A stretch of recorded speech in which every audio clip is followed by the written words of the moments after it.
welcome to this week's The Story of a Poor Boy. I'm Mikey. I'm Matt. Yep, and this week we are coming to you after Liverpool give us our biggest heart attack of the season by some fucking comfortable distance. It's been a while since a game like this. We haven't had a horrible game like this. Liverpool conceded 3 goals all season at Anfield, and then we conceded 3 in one game.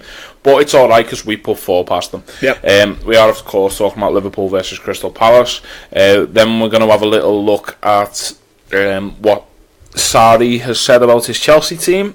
Because it's rather interesting, to be honest. And then we'll have a quick look round at the state of our rivals. Spoiler alert, Man City look good, Tottenham look fucked. So, so Liverpool versus Crystal Palace. It's a horrible... I hate playing Palace every time we come up against them. I just want them to get relegated every season, just so they never darken my doorstep again. I know that we do actually have a good record against them. Of late, but like the 3-3 in the 13-14 season, and Gerrard's last game, and Klopp's first loss. This fucking loss to Crystal Palace. Yes, can't forget this fucking loss. We can't forget this fucking loss either. No. They just bother me. Really, really bother me. That's it. They always make it fucking difficult. It's very rarely comfortable against Palace. Yeah. I think that's the thing that I hate about them most, is that it's very rarely you turn up, you do your job, you go home against Crystal Palace. Yeah. Well, even that 4-2 win away we had a couple of seasons ago. Yeah. It was 1-1 and then 2-2, wasn't it? Yeah, exactly. I mean, we end up with our fucking defenders going up for... just both of them bombing it up the pitch in the 90th minute, because why not? we love to make things harder for ourselves, apparently. I mean, we look at last season's results, for example. We win 1-0 at Anfield through a very... Was it Sturridge? I think it's Daniel Sturridge who just slots one in from... no, it's Mane. Bounces round and comes off Solanke and then falls to Mane. That was it, yeah. Yeah. And it could have gone either way in that game. They're just a horrible team. But Liverpool, as we've said there, really, Liverpool have a tendency to come unstuck in games like this. Didn't this time. No, not at all. And we played very well as well. That's something that needs to be highlighted from the off here, is that Liverpool were by far the better team in this game. You know, Crystal Palace have 3 shots on target and they score from 3. We'll talk about the goalkeeper in a bit. But so we'll start at the beginning. It's always a good place to go. Liverpool start with Alisson in goal. James Milner deputising as right back after Trent Alexander-Arnold's injury. Who knew that would happen when we loaned out Nathaniel Klein? Hands up. Joel Matip back from injury. Coming in at centre-half. Where Fabinho had been deputising beforehand. Virgil van Dijk, Andy Robertson, Jordan Henderson, Fabinho, Mane, Firmino, Keita and Salah.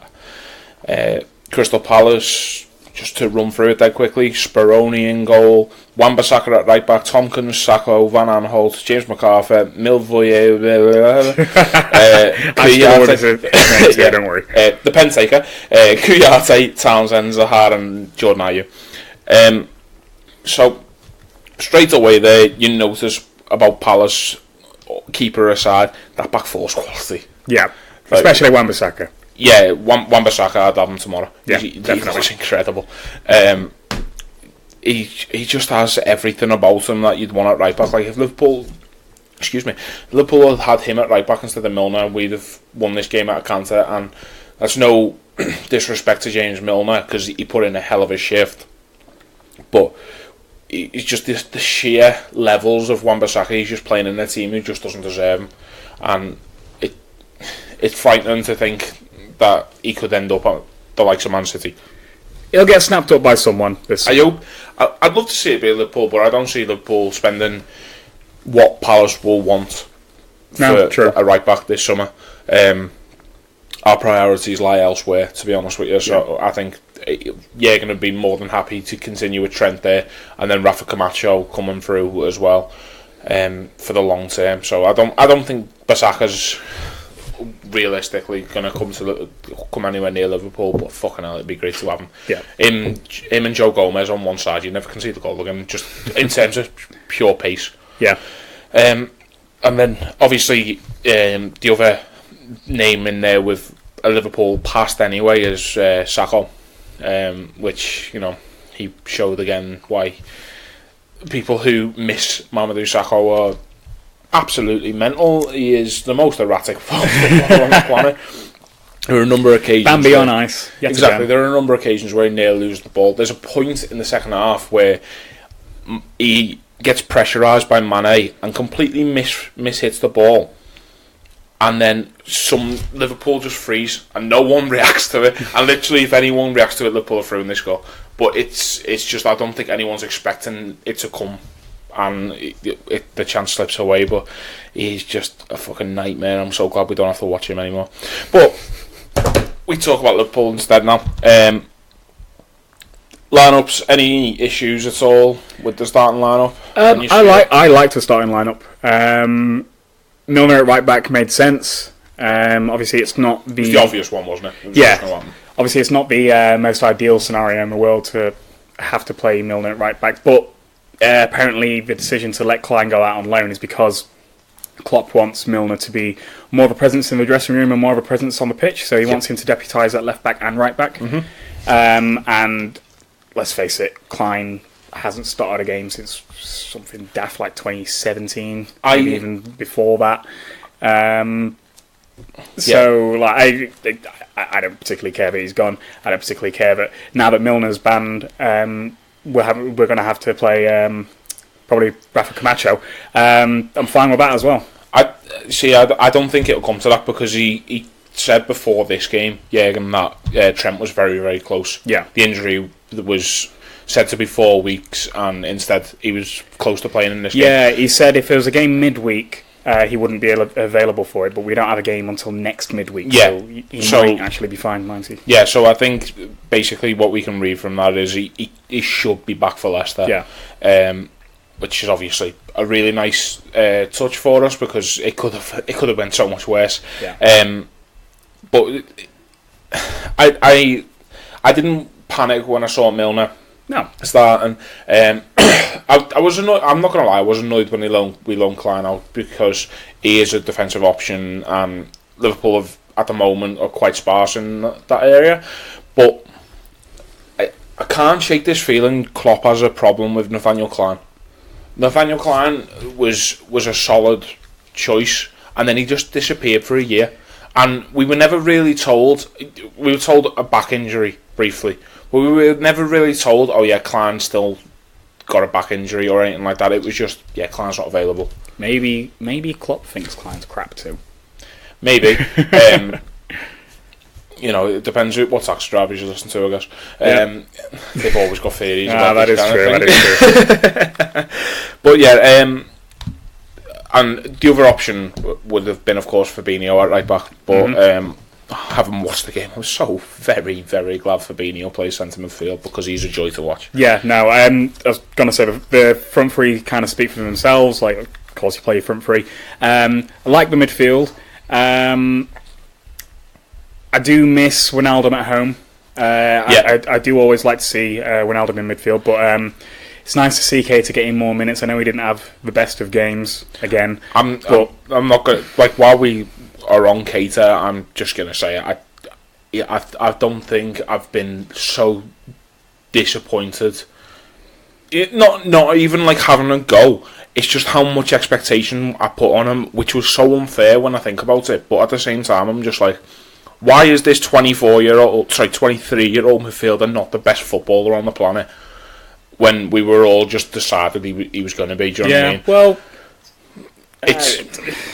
give him time. Yeah, and he is getting played out of position and stuff like that. But I think, you know, I may well have just made that point. But I had this conversation with Jamie the other day, and it's, if you're fitting in at Liverpool, you need to accept that sometimes you aren't going to be playing in your own position. Of course. I mean, we start the game with James Milner at right back. You know, who would have seen? I think Firmino ends up right back at some point. Yeah, but Bobby ends up there until Camacho comes on. because obviously, Yeah. who'd have thought Salah would be playing striker when he came in? Do you know what I mean? It just happens that you have to shift and you have to adapt. Gini Wijnaldum, we signed as an attacking midfielder in our heads, and now if you see Gini Wijnaldum starting holding midfield, you're like, yeah, fine, all right, no worries. I've seen him play centre half for Liverpool. Do you know what I mean? Right away, what a game. I like to see Fabinho and Henderson in that double pivot with Keita a little bit ahead. Yeah. That was interesting because we've seen Fabinho and Wijnaldum in that, and that's gone well. It's been nice to see that with Henderson as well. It's just seeing Keita come off the left wing. It just doesn't suit him at all. I think basically what we've done here is we've afforded the same protection to Milner that we afforded to Klein when we played Man United. Which is, we just put Mane on the other side. Yeah. And then Mane's a lot more likely to track back. He's a lot more used to what Jurgen Klopp wants than Keita is. So, by default, really, it means that someone has to cover the left-hand side, and it's going to be Naby Keita. Bit of a curse for him, really, that he seems to be the only one Jurgen trusts out there. Yeah, it's interesting that when you Shaqiri, but he prefers him coming in off the right, doesn't he? I think Shaqiri prefers Shaqiri coming in off the right, to be honest. It just makes sense for everybody involved, doesn't it? Just purely because I've never seen him cut in, I've never seen him use his right foot, to be honest. Yeah, no, that's fair. So you're looking at how we normally attack, and you end up with wingers cutting in and laying it off for the basically inside forwards. Yeah, so we don't really play with out and out wingers anymore. But it was interesting. You're right to mention Henderson and Fabinho in the centre, though. I do think that's the way forward for the Liverpool team. Particularly at home, you don't need three midfielders. You can go with four attackers in this game. Yeah, and you don't especially when you've got two players like so defensively sound and so tactically aware as Henderson and Fabinho. I mean, I will say right now, Jordan Henderson was by far and away the best footballer on that pitch on the weekend. Like, yes, welcome to the Jordan Henderson podcast. Jordan Henderson Appreciation Society. He just had one of these games where it's like someone said it on an Anfield Rob podcast, so I don't really want to rob that, but it's like if you watch the highlight reel of that and it was Xabi Alonso, you would just be like, oh, that's absolutely peak Xabi Alonso. And I disagree with it because he was pressing and he was winning the ball back high up the pitch, and then he was getting the ball and he was turning around and pinging a pass, and Alonso, for all of his absolute brilliance, never won the ball back high up the pitch. It was like watching. No, it was never the most mobile of players. No, that's what I mean. And you don't have to be when you're as good as Xabi Alonso, because he could, he could literally thread the ball through the eye of a needle if he fancied it. He was ridiculous. But Henderson has, not to the same level as Alonso passing ability, but he has a good passing range. And he has always had this incredible work ethic, and when you put them together, and he is almost freed in this role because he knows he can go forward because he's got Fabinho behind him, and vice versa as well. Fabinho knows he can step into attack as well if he needs to because he's got Jordan Henderson behind him. He does quite like a marauding run as well, doesn't he? Yeah, they both played so well, and I was really impressed with Jordan Henderson. Up until he got James Milner sent off with a dog of a pass. But it's just really nice to see, because it's a couple of games now in a run that Jordan Henderson's played very, very well for this Liverpool team. And obviously long may it continue, because I can't be arsed with shouts of like, oh, let Van Dijk lift a trophy in May or something like that. But we go 1-0 down in this game for an Andros Townsend only goal of the first half. Straight away, it's an incredible goal. It is really, really fucking good. I've never seen a team beat our press that comprehensively before. And we were pressing high up the pitch and fast. There were a lot of players around their defence just trying to harry them for that ball. And they calmly just passed the way out of it and then broke. Yeah. I said it in the stadium, that it's probably the best goal I've seen Liverpool concede in a long time. Purely because Liverpool win that ball back 9 times out of 10, because the crowd, all the crowd just were like properly cheering and just going mad for it. Like, yeah, because like we love it when we see players like press and harry for the ball. Yeah, so when all this noise kicks off and everyone's like, "Yo, we're going to win the ball back here," and then there's this one pass into midfield, and it's like, "All right, well, we're going to win the ball back there," and then one dink, and all of a sudden Liverpool have 6 players out of position, and Palace are on the attack, and straight away it's like, "Fuck," because what they do instantly is they give it to Wilfred Zaha, who's running at a 32-year-old centre mid who's playing right back, and whilst James Milner give plenty the other way all game, Wilfred Zaha just had them all over the place, cuts it back, and Andros Townsend is genuinely benefited from the fact that he didn't do his job properly in terms of coming back, because really when you're getting pressed that high, well, that deep, I guess, Liverpool pressing high, Crystal Palace pressing, getting pressed back into their own half.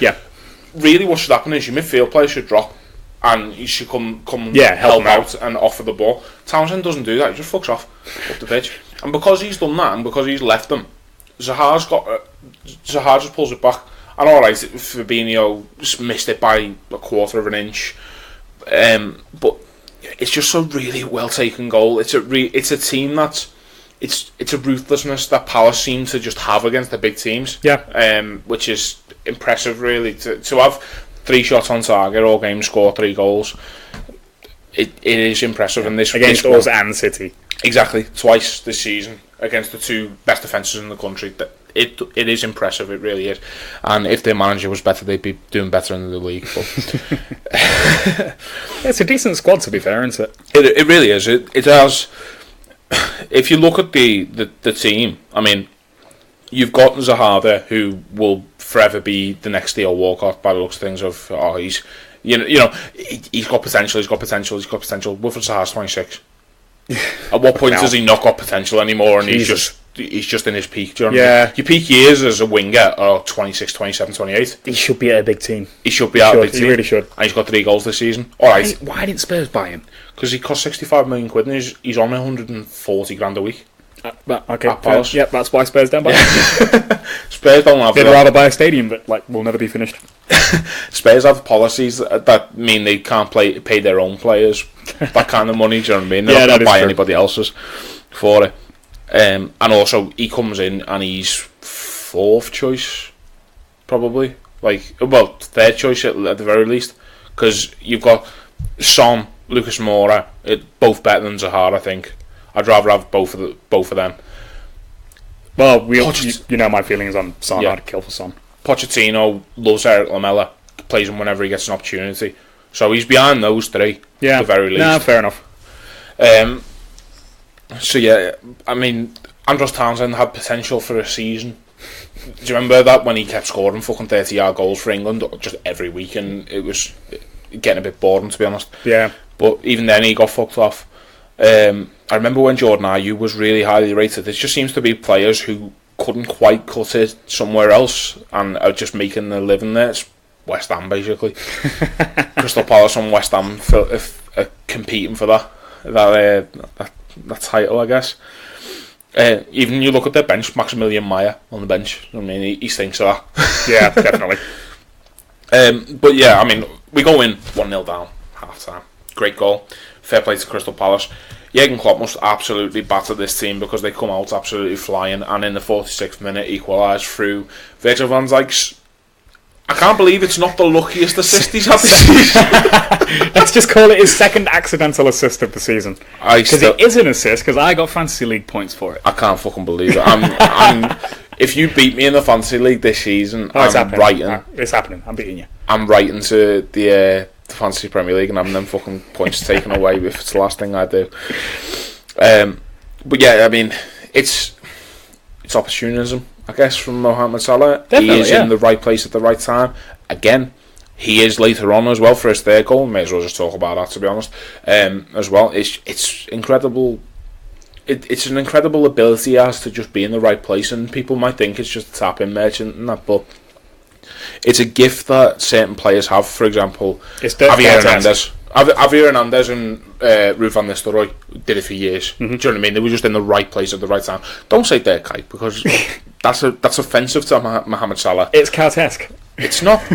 I think Mohamed Salah scored more goals last season than Dirk Kuyt ever scored ever. So probably. But he knew where to be. He was always in the right place at the right time. Scored big, important goals. Important goals and important games. This was my motto about Dirk Kuyt. He loved it. But it's this ability for Kuyt and players like that. Fine, you expect that because they were strikers. Mohamed Salah's a winger who is now playing up front because he's got this ability, and it's never really been tapped by anybody else, and Liverpool are fully reaping every reward from it. Can I ask a question? Go on. When in Salah's career do we stop calling him a winger and start calling him just whatever he is? Like, because Messi was a winger, Ronaldo was a winger. They're not wingers anymore. They're Messi and Ronaldo. When does Salah start being talked about like that? Like not as one of the best in the world, but like just positionally, because Messi and Ronaldo just aren't wingers anymore, are they? When Sky Sports put the graphic up at the start of the game, and it says that it's Salah starting up front instead of Firmino, I think. I think that's probably the point, to be honest. It's a good question, to be honest. I don't know. If I'm completely honest, I don't like the phrases winger and striker and forward, like centre forward. I think they're archaic. They're all forwards. I think it's something that Roy Hodgson would very much go about saying. Do you know what I mean? But Jurgen Klopp's not that type of fella to be like, okay, you're playing up front and you're going to be playing out wide. Liverpool don't play like that. Yeah, Liverpool get the ball into the final third, and then everyone runs around a bit and confuses the opposition, and that's how football should be played in this day and age. The idea of set positions when you get to the final third are a bit weird, and Salah doesn't.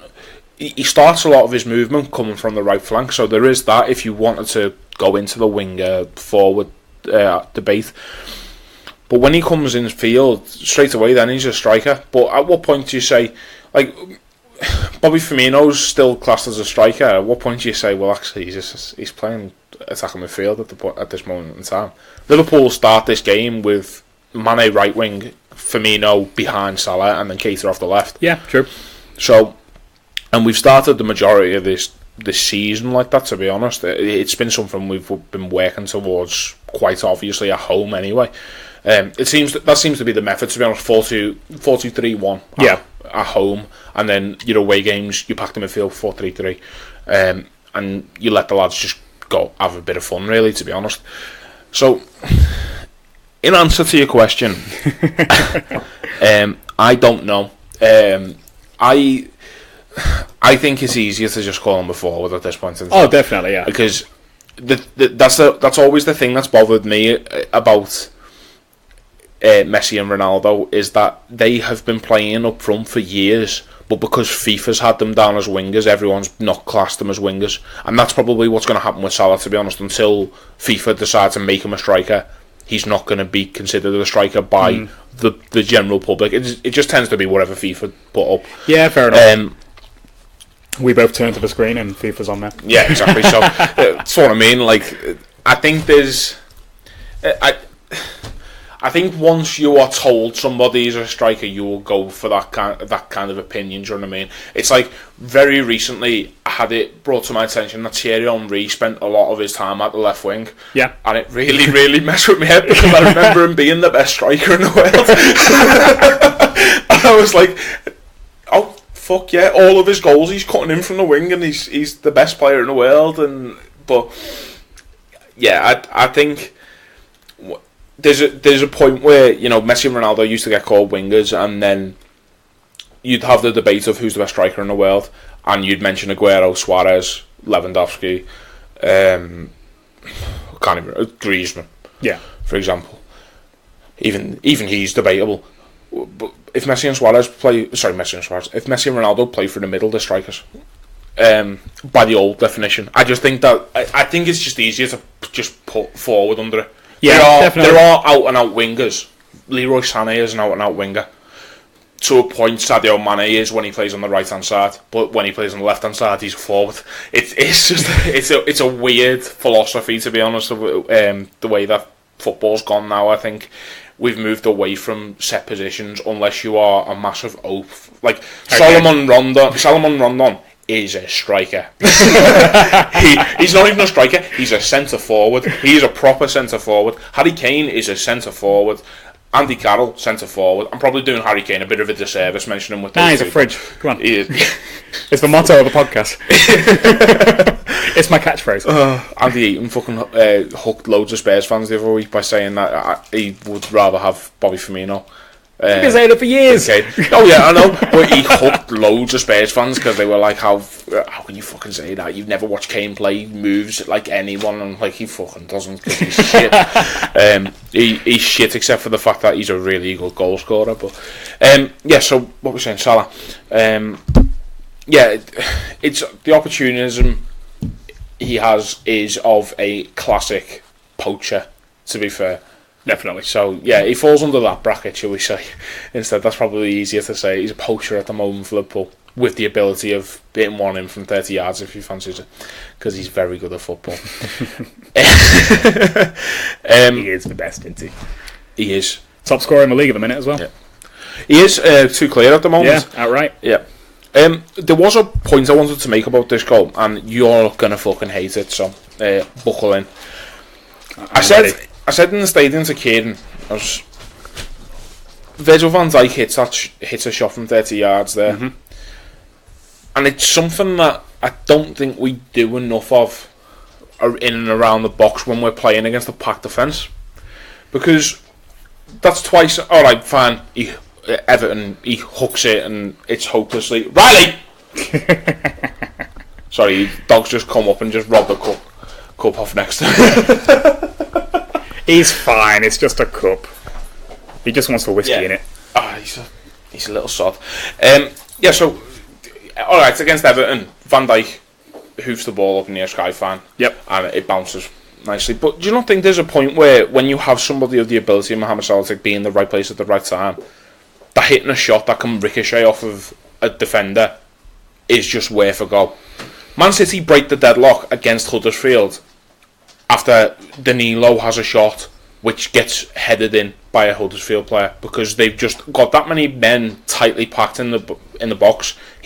Instant reaction is to just put his head in the way. Do you not think Liverpool missing a trick on the fact that we have someone like Jordan Henderson who can hit a ball when he fancies it? But obviously he's very disciplined and never does, to the fury of the cop. We've got Virgil van Dijk who can hit a ball as well. Surely this is something that we should be looking at more when things aren't going our way. That we should be maybe having a couple more strikes at goal, maybe looking for that ricochet a little bit, maybe looking for the poachers around the box, your Salahs, your Manes, your Firminos to get in these positions. Maybe, but then it's quite easy to go too far the other way and it just becomes hopeless pot shots and you get a situation where I think it was the Burnley game when we lost 2-0 a couple of years ago, where we had record amount of possession, absolute shitload of shots, all mainly from the outside of the area. They're just completely aimless. Like you can hit and hope for a ricochet and that your poachers can get it, but like that is leaving an awful lot to look. I agree that maybe we should look at it a little bit more because sometimes having a shot from so far out is kind of done as like a breaking up of the play. Like they're too settled in their formation. This defence is too set out too well. We can't break it down. We've passed it around. We just can't. Give them back the ball. Let them come back up, and we'll try again. So sometimes it's like that, I think. And then with every shot that you do have, there is a bit of hit and hope, and a lot of luck involved in it. But I don't think it's a strategy that we should rely on, or it should be like the plan B when plan A fails. Yeah, I'm not suggesting so much that, because there is a good point there in the fact that you do get to a point of you're leaning on it a bit too much. But what I do mean it's really easy to fall into that. Yeah, exactly. But what I do mean is that there seems to be a reluctance in this Liverpool team to actually have efforts on goal. So, for example, there's a point in the Are we becoming Arsenal? Do we want to walk it into the net? This is the problem, and it was something we said at the start of the season about how Liverpool have created, like against West Ham at the start of the season, we create so many clear-cut chances. All of our goals are from about 4 yards out because it's perfect. It's exactly what we were after. Flew at them, but Liverpool just seem to be so set about doing things like that there's a point in the first half where Andy Robertson gets the ball inside the area. The whole crowd are expecting him to have a shot, and instead he pulls it back 10 yards for Sadio Mane, and he's just completely unmarked. He had time to take a shot and get the shot off, and he's a good footballer. You'd expect him to hit the target at the very least. Instead he cuts it back, and I think it's Mane or Keita just aren't expecting it at all, because they were expecting a shot, and I think there's just this reluctance about Liverpool to be opportunists in that. Do you know what I mean? I think there's this point of, this is how we're going to play football, and this is how it's going to work. And I think sometimes if you, and not so much abandon that, but if you sometimes just go, alright, well, that's the main plan, but if we every now and then just do something a little bit different, so rather than looking for the diagonal, if we play one extra ball and then we try and slot it in the gap between the left back and the left centre half, fine, we try that instead. If it is just taking a shot instead, I just think there's just a reluctance from Liverpool to just try to take on risks as such. I think we're very methodical in what we do, which is obviously a nice thing to be, but there's going to be a point this season where Liverpool can't find the net. We haven't hit it yet, but there's going to be a point this season where Liverpool are just getting frustrated, can't score a goal, and we're going to need something like that. Well, we've had it. Like we had that against Everton. How many times this season have we gone to the 80th minute in the game and it's been a drawing? Like how many times? It's only been off the top of my head, Everton and Palace, and then Van Dijk has stepped up and taken those long shots from outside the box. So maybe what you're saying in that we need like a change of plan at a certain point if we can't get a goal. Maybe that is what's happening there, but we just don't see it that much because we're too in control. Even when we're 1-0 up, we're not going to risk something stupid like that. I just think it's definitely like a last forever dice kind of thing. Yeah, because it's something I said in the ground, as I said, but it's like when you watch the City game, it just gives it lends further strength to that. Do you know what I mean? And the fact that Huddersfield were quite comfortable, like you could tell the goal was coming because it's Man City and it's Huddersfield, but Huddersfield weren't exactly threatened at that point in time, and it's literally just a strikeout or nothing, and a random deflection takes it past the keeper, and from there it's like, oh yeah, game over, fine. But yeah, I thought it was something that we could, look at a little bit, and I think it's interesting. Yeah. I just don't ever want to be in a position ever again where Lovren takes a shot from 40 yards out. I just don't want that. I love that when that happens. No, it's my favourite thing. No. I love Lovren. I am the biggest Lovren apologist, fan. I'm president of his fucking appreciation society, but I don't want to see him shoot. That's fine. That's fair. Yeah. Inside the box is fine. Yeah. That goal he scored from the corner against Newcastle was fucking brilliant. But if he'd have tried back from 40 yards out, I'd have been frothing at the mouth. Well, I suppose it. I still would have been frothing at the mouth, you know me. I think defenders who score goals like that get, if I say to you now, Daniel Agger, I think scored maybe 3 times from outside the area with Liverpool, for Liverpool, and he shot a lot. Oh yeah. And he's got a good reputation for taking shots. All it takes is it to go in a couple of times and no one's asked anymore. I suppose, yeah. It's just one of those things.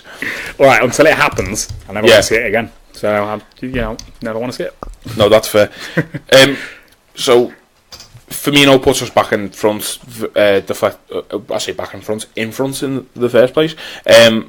Gets a massive deflection on it. It's nice. He gets space that he hadn't been given before. Liverpool just work the space, I guess. Yeah. Do well to do that. Still quite a few players to get it past, though. Yeah, well, the deflection does help it. It does, yeah.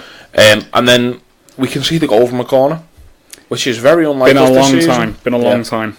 It's a good header. It's a great corner. And I was so convinced the game was dead and buried at 2-1 for some mad reason. It's the trust I have in this defence that I was just like, yep, this game's dead and buried. That's fine. At 2-1, and then Palace score, and you're like, how are they going to react? Because 2-all was a lot more. I think 2-all felt like more of a blow than 1-0. To be honest, yeah. In terms of everyone was just like, we don't get all right, we go ahead, but we don't get pegged back. Yeah, like, once you're 2-1 up, you think, right, that's it. We've weathered the storm. We're back in front. They've had their goal, whatever. Yeah. Bringing it back to 2-all, it's kind of like a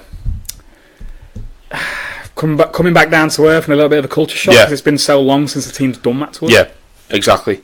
And we do take the lead again, obviously. Mohamed Salah from just some great work from James Milner, and this is what I was saying before about how Milner had plenty against Zaha, which a lot of people need to look at because Zaha just didn't fancy tracking back at all. Yeah. Whereas Milner fully exploited that whenever he felt like, really, whenever he had the energy to, Milner was gone, and he is dangerous on the attack. We saw it when he played left back for that season. He is dangerous. He can put a ball in, and in this case, he does really well to reach the ball from Fabinho, which is one of my favourite passes I've seen this season by some distance. Just to pick it out, just to have the Milner's going to get this. It's fine. Yep. And then Speroni makes a hash of it. Salah taps it in, as we were saying. He doesn't just make a hash of it. He tries to score an own goal. Yeah. It was admirable. It's Jordan Pickford-esque. I was going to say it's probably not the worst bit of goalkeeping I've seen at Anfield this season. To be fair, at least what he did was diverting the ball from being in play to going out of play, nearly out of play. Jordan Pickford tried to keep the ball in play when it was going out. Do you know what I mean? So. I don't know. And then Milner gets a red card. It's one of those. Don't fault him at all. No, they're both yellows. They're both dead yellow. Yeah, exactly. As I've already said, Henderson put him in the shit big time with a poor ball, which was really uncharacteristic from Jordan. Mane scoring in the 93rd. Good goal and that. Robbo does well to keep it in. Why the fucking hell is he going towards the goal in the 93rd minute? He scores this goal in the 93rd minute, and Robertson has died to keep this ball in, and Mane just goes, yeah, I'm going that way. Well, because he's decided he's got to score. That's why. He misses a sitter 30 seconds before he scores this as well. He hadn't decided he was going to score then.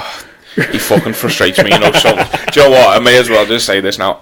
There's a part of me that really fucking hates Sadio Mane because there was a point in this first half, and it won't leave me for a while, where the cop actually got pissed off with Mane because he got the ball on the right hand side and then puts his foot on it.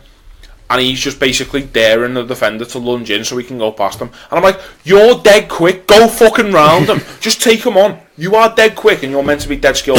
You take him on and you go past him. That's fine. You can do that, no problem. But instead he slows the game down and Glenn Johnson's it all over the place. Happy retirement, Glenn. Prick. Hey, Glenn Johnson was good. It was John Glenson that we don't like. No, I hated both. Okay, I hated Glenn Johnson and John Glenson. Honestly, God. The amount of days I sat up at night just thinking to myself, why the fucking hell did we spend so much money on him when we had Alvaro Arbeloa and we got rid of him to Madrid? Whatever. Happy retirement. I can't wait to hear how much you hated playing for Liverpool or something like that in a couple of years, and Liverpool get you back as an ambassador, I'm sure, because that's what we fucking do these days. Sad. Whatever. Maximilian Meyer scores what turns out to be a consolation for Palace. It was terrifying when it went in, if I'm completely honest. The keeper should do better though. He really should. It is very, very close to him, and you can see it coming from quite a way away. And he even gets a hand to it, and we've come to expect Alisson to be a lot better with balls like that. I don't know if it's just because it's the end of the game, tired mind, but yeah, it's disappointing. It is, and it's I'm not gonna, Rome's not fallen because our goalkeepers conceded 3 goals in a game, but it is something we saw from Liverpool, on multiple occasions in the last couple of years, in that Liverpool could defend as well as they wanted, but if their goalkeeper had a bad game, then Liverpool could lose a game like this. Obviously, it's great that Liverpool have won this game, and we've won it through our goal scorers in the end, because our defence for the first time this season has been poor. But it's concerning when your goalkeeper starts doing things like that. But I think the important thing in this is that Alisson has a lot more character about him than the pricks who used to keep goal for Liverpool. So, but he doesn't have previous. He hasn't done that every week. No, exactly. This is literally the first instance of it. No, definitely, and he's a great goalkeeper. I love him to bits. Yeah. Rafa Camacho makes an absolutely massive tackle in the last minute as well, to stop Wilfried Zaha from coming in, which Jurgen Klopp has already described as the best tackle the most important challenge of Rafa Camacho's career already, which is, he's 18. Rafa Camacho will hope that's not true. I haven't done anything important when I was 18. No. He's done well. No, and it's his Premier League debut as well, which is something that's quite easy to forget, to be honest. He seems like he's been around for a little while now. He's a name that all Liverpool fans are at least familiar with. So, yes, for him to only make his Premier League debut now feels like it happened a while ago. But I look forward to seeing him a bit more, to be honest. I'm quite excited about Camacho in the long run. Yeah, me too. So, man of the match. Salah, gotta be. No. just for his shithead poaching, causing everyone on Twitter to fume, and especially his dive. I love that. I love his dive. I love the dive. I love his dive because I'm still I think he could have got a pen for it, and I think if Sterling goes down in that situation or Kane goes down in that situation, you're not probably not Sterling. The Daily Mail's got it on the front page if it's Sterling, but the pundits are defending him and saying that it's clever. Mainstream media and Twitter would. Jamie Vardy did say Sterling died. Yeah. Well, Jamie Vardy and Harry Kane would get away with it. There you go. That they'll do instead. I'm going with Jordan Henderson. I thought Jordan Henderson was fucking fantastic, and long may it continue. I just like the needle. Yeah, that's fair. I like the needle of everyone who thinks Jordan Henderson's shit being completely wrong. It's great. Yeah. So that result and the rest of the weekend's football really put Liverpool 4 points clear, which we were at the start of the weekend. So no matter how many times you read an article from Sky Sports saying, Liverpool have opened the gap. Liverpool extend their lead 7 points. Yeah, City have closed the gap. To just 4 points, it's the exact same as it was at the start of the fucking weekend. We knew that was going to happen. They were away at Huddersfield. It was always going to happen. There should be a rule where they just can't report on anything until the game week is over. Yeah. They can't report on the weekend's football until the weekend's football is done. Yeah. That'd be really nice. Yeah. Get your head up those clouds. So what it means is Liverpool sit on 60 points, which is exactly double the number that Everton have. It's so many points. 60 points after 23 games is a fucking ludicrous sum. How many points did we have last season? Now you're asking me questions. 1 second. Bear with me. It was 70, I'd want it. I think so, yeah. It wasn't... We aren't a million miles away from the total. So if we draw every game from now, we probably beat Liverpool. Beat Liverpool are on 70. Finished on 75 points last season. Okay. So if Liverpool draw every game they have left this season, Liverpool finish on 75 points. Or if we win 5 from our remaining 15. Yes. I got a degree in physics. Which is very good at football. I work in finance. Liverpool are on at the moment to have a 99-point season with the points average that they've got. It would have been 100 points if we hadn't lost them. This fucking loss against Man City. That is so many points. Yeah, it is. It's a ridiculous number. It really is. and it's going to be needed this season to win the league, as City keep proving. We discussed it like last week. City are due to come up to their slightly difficult run of games in the next coming weeks. So, starting with, we'll skip the 3 games they got before, and they've got Arsenal and Chelsea, February 3rd and February 10th, both at the Etihad. We'll see how it goes, I guess. The thing is with both of those teams is you don't really know what you're going to get. I personally think we broke Arsenal, and Chelsea just appear to be unable to be motivated. Well, it's funny we should talk about Arsenal and Chelsea because we cannot talk about Maurizio Sarri's comments. Yeah. It's like I almost been. It's a nice segue, isn't it? No, I've not done a nice segue in a long time. We should buy segues. That'd be great. Podcasting from a segue. So Sarri's made some very interesting comments about his Chelsea players. It's something we've heard before about Chelsea players as well. After a pretty pathetic loss against Arsenal as well. They just didn't turn up at all. Second half a little bit, but first half was awful. Arsenal just had it. Arsenal were never uncomfortable in that game for any point. I didn't think Arsenal were particularly good. No, they weren't. They went at them early and they got the goals. They got the first goal quickly. So after 14 minutes, and it's a lovely finish from Lacazette and that, but Chelsea just didn't look at it at all. They just didn't. They look like a team who are very aware that they're not challenging for anything other than Champions League football this season. Yeah. And I think we're at the point now with the big teams where you will be at that big team whether or not you've got, they're going to spend loads of money on you or not. Do you know what I mean? Like, it doesn't make such a pull as it is anyway. Do you know what I mean? So Chelsea aren't really in risk of losing many players who don't want to already leave as it is. Looking at Eden Hazard, Hudson-Odoi, they're already going.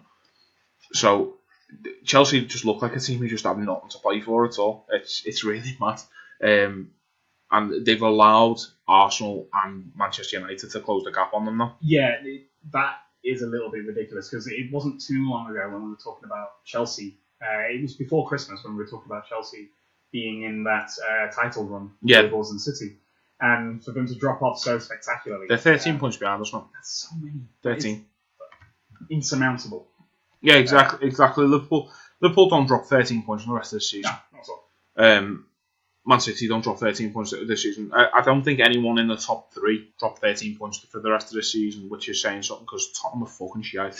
But and Crocs. We'll get to that, but when your manager is coming out and saying this, and your previous manager is in Conte is, basically forced out the club. You've got people like Willian posting trophies, pictures, and trying to cover Conte's face in it and stuff like that. Like, what point do Chelsea have to turn around and just be like, we're going to have to overhaul this completely? How do you fix it, though? Well, I think because there's a lot of players and there's just one manager. I think the first thing that Chelsea need to do, to be honest with you, is they need to be looking at getting rid of who are considered the main fellas in that dressing room at this point in time. Because when you look at the 2 spells Mourinho had, he kept the same core of players around them, really famously. Do you know what I mean? He loved having your Petr Cech, your John Terry, your Frank Lampard, and your Didier Drogba. And then when he comes in again, he's still got John Terry there. I think Lampard's got off at that point. Is Cech on? Is Cech on at that point? But, you know what I mean? He's at that point, though, you've got Azpilicueta who's come through as well, and Gary Cahill's still a big part.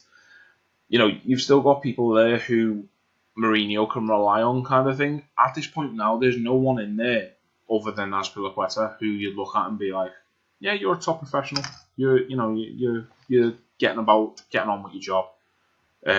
You know what it takes, kind of thing. You know that this is a project, which is the main thing with Chelsea right now, is that they aren't in it for winning the title this season. They knew when they were getting Sarri, he wasn't winning anything this season. He's going to win it next year. He needs to build something. If he wins it at all. So the fact that it's not just Sarri who's had this comment, it's the fact that Mourinho has this as well when, Hazard stops playing for a season. It's the fact that Conte has it last season when William starts trying to undermine him on Twitter. I think it's just Chelsea is just corrupted to the core in their playing squad and their fans as well, to be fair. But do you know what I mean? I think they need a massive overhaul. Yeah, definitely. Do you want me to get into the actual quotes of what you said? Yeah, go on.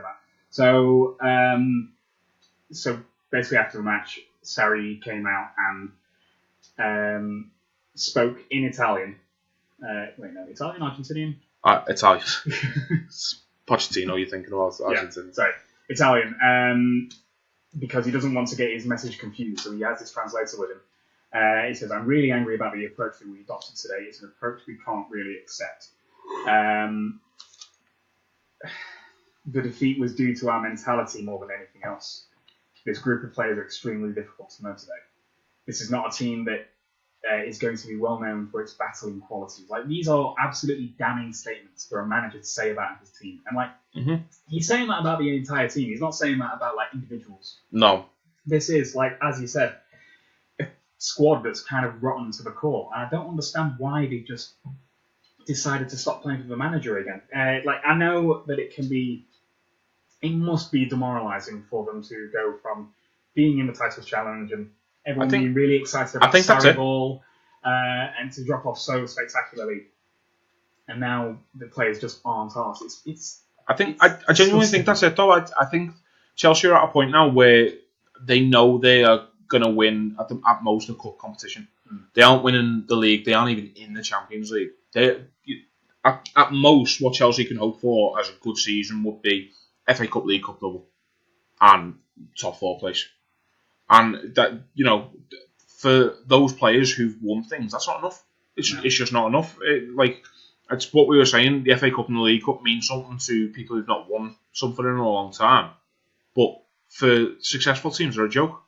And for successful teams, they're not enough for managers to keep their jobs. They're not enough for playing staff to not be completely overhauled. So why would they? And this is probably what's gone through their minds. I mean, I obviously don't agree with it, but the probably approach is, well, we can't do what we did last year, so we may as well write it off. And it's next season's got a job instead. It's not good for the fans. And it's not. They get end of the day, they get paid, mate. At the end of the day, at the end of the week, they get paid. Yeah. They don't care, and it's not unless they do something absolutely horrific. Footballers don't get sacked, and because they cost money, they cost a lot of money. Eden Hazard, if Eden Hazard downs tools for the next 6 months and says I'm not going to play again, Chelsea aren't sacking him because Chelsea can command a £60 million fee for Eden Hazard in his last year of his contract. If he had I think he's going into his last year of contract next year. Yeah, he's turned down a contract twice this season. Apparently, he's waiting for Real Madrid. But he's been saying he's been waiting for Real Madrid for about 5 years now. I can't wait for him to go and flop. I actually think Real Madrid just don't want him, and he just keeps saying, "Please come sign me." Yeah, I think I'm probably closer to the truth, to be fair. How do you fix it though? How do you fix that? You basically, I mean, you have to look as well. Sell all your players and buy an entire new squad. That is it's not feasible. Even over a couple of seasons. I'm not suggesting that, but you need to eliminate. Well, I am in the long run. I am saying that, but you can say you can't do it. It's not feasible. Liverpool done it in 3 years. Liverpool done it in 3 years. Look at the team that started the first game Jurgen Klopp was in charge of, and we're talking about 3 names still in that club. Why can't Chelsea do the exact same thing? I'll tell you one reason they won't be doing it. It's Roman Abramovich. Yeah. He's not in it for long projects. He's won everything there is to win in football. Yeah. He's literally won every trophy in England and Europe. So why would he be asked in the slightest? He's not in it for. It's not. It's past the point where it's enjoyment for him now. It's a business now. Yeah. And his business is on the verge of not doing as well as he wants it to do. So what he'll do is he'll sack the manager. They'll get that bounce again. They might win the league, and then they'll all stop playing again. Well, that's the cycle of Chelsea. But that's what they've done this time around, and they haven't done it right this time because they haven't got the same players to rely on. They haven't got the mentality in this team to do that again. And I mean, I don't know how big an influence John Terry was in that dressing room, but he clearly had an impact. Well, it was that, Conte had Costa as well. Yeah. Conte had Costa's goals, and now this Chelsea have Morata and Giroud. I think it's mad that we can sit here and have this conversation after when we played them in, was it November? End of October, early November, whenever the game was. We were sitting here and we were saying that Chelsea were the best team we played this season. Mm-hmm. Chelsea are going to be right up there. Best game of football. It's the first challenge we've had all year, considering we'd already played PSG at that point as well. And now we can sit here and we can say, this Chelsea team just look completely unharmed. They're a completely different team. They need a massive overhaul. But I do think that's the case. Yeah. I think there are a lot of people in that dressing room who've won everything there is to win at Chelsea who just aren't interested anymore. And the youth products aren't interested in staying around. They've got the fucking stable of... Now, Hudson-Odoi wants to go to Bayern Munich? Isn't he? Yeah. Absolutely desperate. He's 18. He's never really done anything in the Premier League. Well, he's never done anything in the Premier League, actually, to be fair. Turned down an £85,000 a week contract because he wants to go and play in Bayern Munich. Yeah. All right, fair enough. If he goes to Bayern Munich and he gets the minutes there, then that's fair. That's fair play to him. He knows there's a way in there, though. That is an aging squad, especially on the wing. Yeah. They are. Well, I mean, we're going to have the... He knows there's a way in. I know, Chelsea's wingers aren't no spring chickens. Hazard's off, Williams old, Pedro's old. But you know what Chelsea will do. Chelsea will just go and buy someone else. They won't bring through Callum Hudson-Odoi. And I can see that happening, and Bayern Munich do have precedent there for bringing through youth talents. Serge Gnabry's there at the moment, Kingsley Coleman's there as well. There's wingers to compete with. You see Jadon Sancho kicking it up, but the fact is, Chelsea are just, I just don't think Chelsea could keep him at this point in time, and it says a lot about how bad a state they're in that Chelsea can't keep hold of it. An 18-year-old who just doesn't want to be there anymore. Yeah. It's madness. I mean, Chelsea needs to get into this routine, I think, of that everybody else has got. Of youth's not the worst thing in the world to bring through. Do you know what I mean? Youth give youth a chance and start. It's fine. All right, Man City aren't exact. They've got the likes of Foden and they've got Zinchenko, but they're at a point now where they're massive players that they bought. Some of them are getting to the twilight years. Yeah. Some of them, but they've still got enough depth for it to not be showing yet. Whereas you've got the likes of Liverpool bringing youth talent through. Joe Gomez, Trent Alexander-Arnold, just to name two players. You've got Arsenal, starting Guendouzi every week. You might not rate him, but Guendouzi, Unai Emery does, and fine. Maitland-Niles plays as well. Archie Iwobi, I don't know how old Iwobi is at this point. He's probably about 28 at this point. Now that Walcott's ISIS. Now that Wilfred Zaha's 26, mate, anything can happen. Absolutely in shock. I thought he was still 23. But even then, at the start of the season, Rob Holden's playing centre half. Yeah. Do you know what I mean? And we're told on Twitter that he's the best English centre half in the world or whatever. Apparently, yeah. I mean, you look at Tottenham and they are currently bringing through they're reaping the rewards of doing it for the last couple of years. You look at Ali, you look at Kane. I suppose Danny Rose falls into that category a little bit, maybe, maybe. But Chelsea just don't look like it. I couldn't tell you the last Chelsea youth product who made it properly. Who Hudson-Odoi's yet to make it. He could go to Bayern Munich and flop completely. Yeah, good. We're going to get plenty of opportunity to talk about Bayern Munich's aging squad at some point in the near future as well, as we prefer to face them. But I think that's a nice place to leave this episode. Quickly, Spurs being crocked. Yeah. Oh yes. Yeah. Spurs are fucked, aren't they? So that's Kane and Ali out until March apparently. Mm-hmm. Son's off in Asia, which means I think Michel Vorm starts up front for them next game. See, I was going to say Kyle Walker-Peters, to be honest. You've already, I think you went with it already, to be fair. But it's one of those, and who'd have thought that Spurs not buying last summer would come back to haunt them? After their Finn squad had such a long World Cup and such a little pre-season. Do you know the only thing I'm pissed off with is that Spurs could have won the League Cup, and I said that at the start of the season, and now they're not going to. And yeah, true. Because Kane and Ali come back only when they're out of every competition. Yeah, basically, yeah. Kane and Ali are going to come back. Tottenham are going to be 4th in the league, and they're just going to have nothing to play for except for holding off Arsenal at that point, I guess, because Chelsea will be like 8th, probably. But, no, I think Pochettino must be absolutely seething with the shit he's had to put up with. How many managers just come out regularly and just go every week, let me buy someone. Please let me buy someone in the press. And they just sit there just poking Daniel Levy and just go, please, can I buy somebody? And he's like, no, the stadium costs £1 trillion. We can't buy anyone ever again, ever. Because the stadium now costs £2 trillion instead. And then, it's like Mike Ashley at Newcastle. Rafa's the only other manager who does it, to be honest. He just sits there and just goes, please let me buy someone. Please let me buy a footballer. Oh, you know what? He should put up or shut up. He should buy a player himself. That's what we were going to talk about as well. He earns the money now. It's Richard Keys. How stupid can you fucking be? Yeah, let's not talk about Tottenham actually, because that Tottenham are fucked. Tottenham are out the title race. Yeah, Tottenham are out the title race.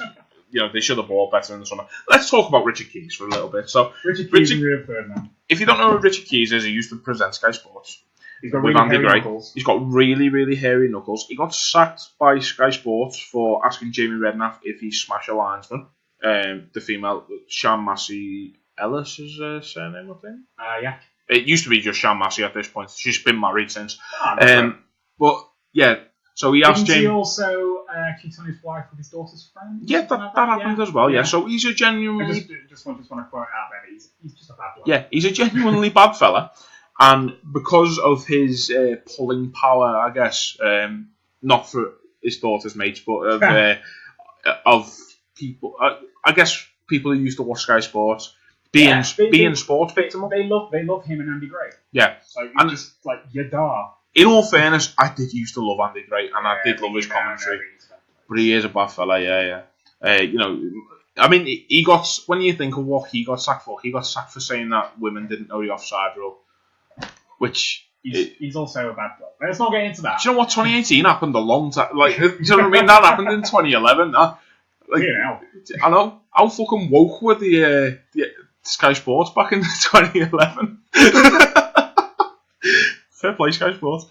But yeah, the two of them basically. Well, no, not Andy Gray in this instance. Richard Keys basically tweeted about what Rio Ferdinand said about Newcastle. Yeah. So Newcastle, basically, Rio Ferdinand said Mike Ashley's not to blame for Newcastle being absolutely shite. Rafa Benitez is to blame instead. And Newcastle fans should be grateful that Mike Ashley got Rafa in and spent 50 million of his own money to get them back to the Premier League when in fact it was through sales. Yeah, basically Rio Ferdinand made some absolutely ridiculous claims. He's a bit of a dirtbag as well, to be honest, but people forgive him because his wife died once. I'm going to say that. I can't stand the fellow. You can do it multiple times. Jesus did. Have you never spent the time he ascended? Oh yeah, sorry. What's the difference? What was I saying? Richard Keys. So Richard Keys basically tweeted, at this point, what Rafa Benitez should do is he should put his own money into Newcastle and buy the players for Newcastle, because it's his job at the end of the day. He's got the money, he should put the money down to do it. And I've never heard such a fucking ridiculous, stupid comment from anyone ever. It would literally be the equivalent of you trying to print something in your going into your office tomorrow and try and print something on the paper, on the printer, and it's out of paper and it's out of ink, and you turn around to the boss and you say, any chance? And the boss says no.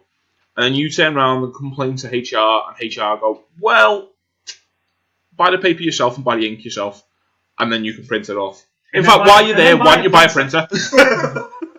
Because you've got the money. I know how much you earn. You've got the money. You should sort it all out. So if that's policy at work tomorrow, I'm gonna fucking kill you. That could backfire horribly.